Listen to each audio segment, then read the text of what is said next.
Jasmine ഇപ്പൊ പൊട്ടി കരയുകയാണ്. ശരിക്കും പറഞ്ഞാൽ സിജോ ചുമ്മാ പട്ടി ഷോ എന്നും പറഞ്ഞ് കുറെ പ്രാവശ്യമായിട്ട് ജാസ്മിനെ പറഞ്ഞുകൊണ്ടിരിക്കുന്നുണ്ട്. ശരിക്കും പറഞ്ഞാൽ ഇപ്പൊ സിജോയാണ് പട്ടി ഷോ കാണിക്കണായിട്ട് തോന്നുന്നത്. സിജോ കുറച്ച് ഓവറായിട്ട് തന്നെയാണ് ഇപ്പൊ പെരുമാറുന്നത്. ഇത്രമാത്രം വിഷയം ഉണ്ടാക്കാൻ പറ്റുന്ന ഒരു സംഭവം ഒന്നും അവിടെ നടന്നില്ല. ശരിക്കും പറഞ്ഞു കഴിഞ്ഞാൽ ജാസ്മിനെ മാത്രം പറഞ്ഞ ഒന്നും കുഴപ്പമില്ലാത്തതുകൊണ്ട് ഇവരൊക്കെ കണ്ടന്റിന് വേണ്ടി ജാസ്മിനെ പറയുന്നു, അത്ര മാത്രമേ ഉള്ളൂ. എല്ലാവരുടെയും വിചാരം അവർ കാണിക്കുന്നതൊക്കെ മാസാണെന്നാണ്, പക്ഷെ എല്ലാം കണക്ക് തന്നെയാണ്. സിജോയുടെ വിചാരം സിജോ കണ്ട് ജാസ്മിനെതിരെ പറയുമ്പോഴത്തേക്കും സിജോ വലിയ മാസാണ് പറയണേന്നുള്ളതാണ്. പട്ടി ഷോ ആണ് ജാസ്മിൻ കാണിക്കുന്നത് എന്ന് പറഞ്ഞാൽ സിജോ കാണിക്കുന്നത് ഏകദേശം അതുപോലെ തന്നെയാണ് തോന്നുന്നത്. സംഭവം എന്താണെന്ന് വെച്ചാൽ ജാസ്മിൻ അങ്ങനെ രാജ്ഞി ആയിട്ടുണ്ടായിരുന്നു. അതിനുശേഷം അത് കഴിഞ്ഞിട്ട് സിജോ കോലെടുത്ത് മാറ്റിക്കും, പിന്നെ കോല് ശ്രീധുവിന്റെ കൈ കിട്ടിക്കും. ആ കോല് അത് കഴിഞ്ഞിട്ട് ജാസ്മിൻ അപ്പ അഭിഷേകിന്റെ കൈ കൊടുക്കുകയും ചെയ്തു. അങ്ങനെ പദവി മാറിയല്ലോ. അത് കഴിഞ്ഞിട്ട് അപ്പൊ ജാസ്മിൻ അതിൽ നിന്ന് ഒഴിഞ്ഞല്ലോ എന്ന് ഓർത്ത് ഇരുന്ന് കഴിഞ്ഞപ്പോൾ ജാസ്മിനോട് എല്ലാവരും മിണ്ടാണ്ടിരിക്കാൻ പറഞ്ഞു. അപ്പൊ ജാസ്മിൻ പറയണത് ഇത് എൻ്റെ നിന്ന് ഒഴിഞ്ഞല്ലോ, അപ്പൊ ഇനി ഞാൻ മിണ്ടണേന് എന്താണ് കുഴപ്പം എന്നുള്ളതാണ് ജാസ്മിൻ ചോദിക്കുന്നത്.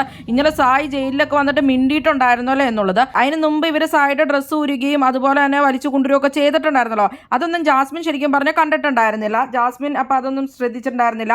സായി അപ്പൊ സ്റ്റാച്ചു ആയിട്ടൊന്നും നിന്നിട്ടുണ്ടായിരുന്നില്ല. അപ്പൊ പിന്നെ എന്തിനാണ് ജാസ്മിനോട് അങ്ങനെ പറയുന്നത്? അങ്ങനെയല്ല, ഇത് രണ്ടും കൊടുത്തു കഴിയുമ്പോൾ ജാസ്മിന്റെ ഗെയിം അവിടെ കഴിഞ്ഞു എന്നാണ്, ആ പദവി കഴിഞ്ഞു, അപ്പൊ ജാസ്മിന്റെ ഗെയിം കഴിഞ്ഞു, ജാസ്മിൻ മിണ്ടാതിരിക്കേണ്ട ആവശ്യമില്ല എന്നും പറഞ്ഞാണ് ജാസ്മിൻ അവിടെ പറയുന്നത്. പക്ഷെ എല്ലാവരും ജാസ്മിനെ നേരെ തട്ടിക്കയറുവാണ്. ശരിക്കും പറഞ്ഞു കഴിഞ്ഞാൽ അത് സാധാരണ പറയേണ്ട കാര്യമുള്ളൂ. ചുമ്മാ അവരൊരു വിഷയം ഉണ്ടാക്കുന്ന പോലെയൊക്കെയാണ് തോന്നുന്നത്.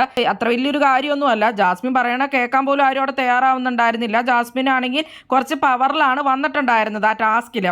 അപ്പൊ അതുകൊണ്ട് തന്നെ ഇവർക്കാർക്കും ഇഷ്ടപ്പെട്ടിട്ടുണ്ടായിരുന്നില്ല. അടുക്കളയിലായാലും മിണ്ടാൻ പാടില്ല എന്നും ചിരിക്കാൻ പാടില്ല എന്നൊക്കെ പറഞ്ഞതുകൊണ്ട് ശരിക്കും പറഞ്ഞാൽ ഈ ടാസ്ക് പവറിലും കളിക്കാം, ഫണ്ണായിട്ടും കളിക്കാം. ശരിക്കും പറഞ്ഞാൽ പവറിൽ കളിക്കുമ്പോഴാണ് ഈ ടാസ്കിന് ഒരു രസമുള്ളൂ. ഇവരാരും കളിച്ചത് അങ്ങനെ അല്ലായിരുന്നു. എല്ലാവരും ഫണ്ണായിട്ട് എടുക്കാമെന്നുള്ള രീതിയിൽ തന്നെയായിരുന്നു ടാസ്ക് കളിച്ചിട്ടുണ്ടായിരുന്നത്. സിജോ ആയിട്ട് ജാസ്മിനോട് പറയുന്നുണ്ട്, നീ മാസ് കാണിക്കേണ്ടടുത്ത് മാസ് കാണിക്കും, വെറുതെ പട്ടിഷോ കാണിക്കല്ലേ എന്നൊക്കെ പറഞ്ഞിട്ട്. ഋഷി നീ ഭയങ്കര അധികാരമായിരുന്നു കാണിച്ചുകൊണ്ടിരുന്നതൊക്കെ പറഞ്ഞാൽ ഋഷിയും ജാസ്മിനെ വരെ തട്ടിക്കയറുകയുണ്ടായി. അങ്ങനെ ശരിക്കും പറഞ്ഞാൽ ജാസ്മിൻ ഇപ്പൊ ശ്രീധുവിനോട് പറയുന്നുണ്ട്, ആ സമയത്ത് ജാസ്മിൻ അത് കണ്ടിട്ടില്ല. സായിനെ അവിടെ വലിച്ചുകൊണ്ട് വരുമ്പോൾ ജാസ്മിൻ ശരിക്കും ഉണ്ടായിരുന്നില്ല. ജാസ്മിൻ അത് കണ്ടിട്ടില്ല. അപ്പൊ ജാസ്മിന്റെ വിചാരം ഇത് കഴിഞ്ഞപ്പോൾ ടാസ്ക് കഴിഞ്ഞു എന്നുള്ളതാണ്. അപ്പൊ സായി ഇങ്ങനെ അങ്ങനെ നിന്നിട്ടില്ലല്ലോ. അതാണ് ഇപ്പൊ ജാസ്മിൻ ശ്രീധുവിനോട് പറയുന്നത്. പിന്നെ ജാസ്മിൻ പറയുന്നുണ്ട്, നിനക്കും അഭിഷേകിനെ ഞാൻ തരാമെന്നാണ് വിചാരിച്ചത്, പക്ഷെ അഭിഷേകും അത് കഴിഞ്ഞപ്പോൾ എന്നെ കളിയാക്കിക്കൊണ്ട് അവിടെ ഇരിക്കുമായിരുന്നു.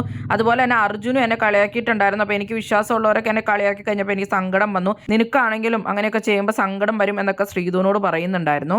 ഇവരാരും അതിന് ജാസ്മിൻ ഒന്നും പറയാൻ പോലും അവസരം കൊടുക്കുന്നുണ്ടായിരുന്നില്ല. ഇവരൊക്കെ ആകെ തട്ടി കയറാനുള്ള ഒരാൾ ജാസ്മിൻ ആയതുകൊണ്ട് എല്ലാവരും തട്ടി കയറുന്ന പോലെയൊക്കെയാണ് തോന്നുന്നത്. ജാസ്മിനോട് മാത്രം പറയാനാണ് ഇവർക്കൊന്നും പേടിയില്ലാത്തത്. അപ്പൊ ഇവർക്കും കണ്ടന്റ് കിട്ടും. അതിനുവേണ്ടിയുള്ള ഓരോ കാര്യങ്ങളായിട്ട് തോന്നുന്നു. ഒരു രസമില്ലാത്തൊരു ടാസ്കുമാണ്.